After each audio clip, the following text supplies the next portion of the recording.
কেন্দা ফাঁড়িকে সাথে নিয়ে জামুরিয়া বিধানসভার 4টি অঞ্চলে কেন্দ্রীয় বাহিনীর টহলদারি। ভোট হিংসা রুখতে জেলা জুড়ে শুরু হয়ে গিয়েছে কেন্দ্রীয় বাহিনীর টহলদারি। ইতিমধ্যেই জেলার 9টি বিধানসভা কেন্দ্রের একাধিক জায়গায় প্রথম দফায় রুটমার্চ সম্পন্ন হয়ে গেছে।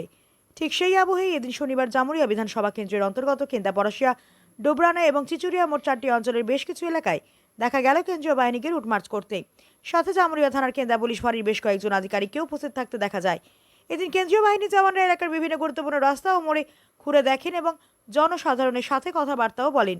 প্রশাসন সূত্রে খবর, নির্বাচনের আগে বিভিন্ন রাজনৈতিক দলগুলির মধ্যে পারস্পরিক ভোট হিংসা রুখতে, ভোটারদের নিজেদের গণতান্ত্রিক অধিকার বজায় রাখতেও এলাকায় কোনো অপ্রীতিকর ঘটনা এড়াতে রাজ্যের বিভিন্ন প্রান্তে কেন্দ্রীয় বাহিনীর এই রুট মার্চ।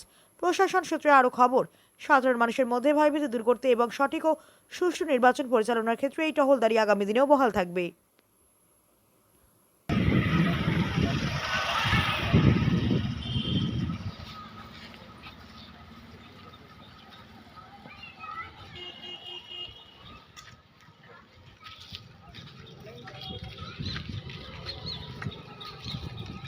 মানলাম।